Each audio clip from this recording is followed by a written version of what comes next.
Tommy Bryan with you on 9 Innings with Woody Hunt. I'll give you a little hint. We're probably going to go extra innings just to make sure we cover the bases, so to speak. The 88 team that went to the College World Series, the NAIA World Series out in Lewiston, Idaho, you broke ground with that team. That team set a lot of standards for all the programs that came behind.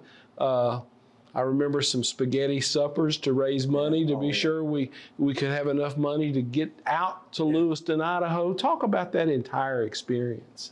Well, 88 was, at that time I was the Area 5 director. And it's just, I don't know how I got that, but it's just basically a coach in charge of the tournaments. So I put my name out, I put our school out there to be a host of the Area 5 tournament. But the 88 team was very, very good, and we got to host the Area 5. We won the conference. We were a very good team. And then we got into the tournament. We went to the district tournament up in Carson-Newman and played really good teams up there. We had the Owen kid who signed professionally.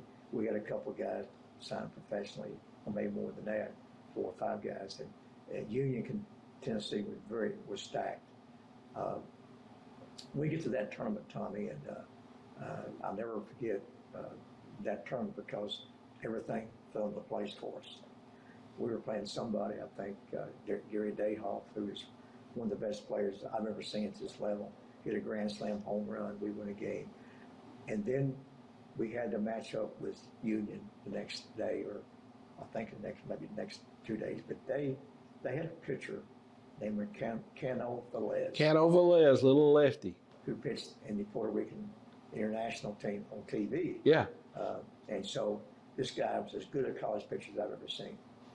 And you had to handle the breaking ball through hard enough to keep you honest, but just a very, very good pitcher.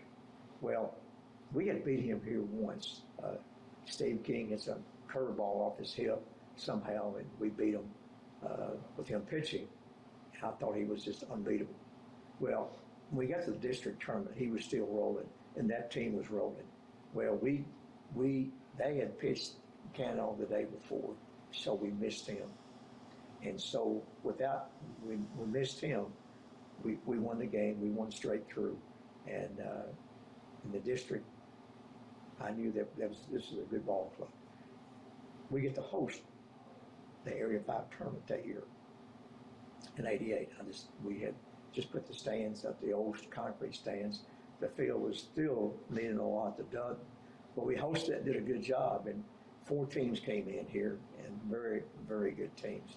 North Florida, who had Sid Robeson, who pitched in the big leagues, and us, and then we had Montevallo, who had the outfielder that played in the big leagues a long time for the Rangers.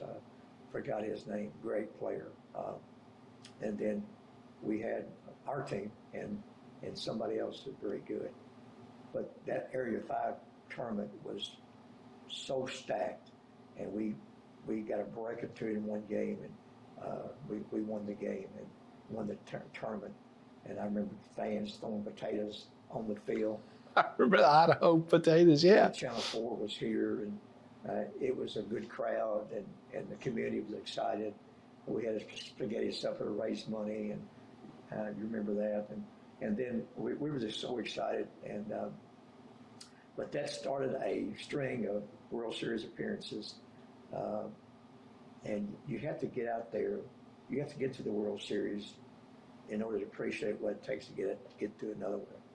But we go to the World Series and got into a really tough matchup with Oklahoma City. We had a 4-2 lead, and we made an error, and they go on to beat us. But if we won that first game, I think we could have done something.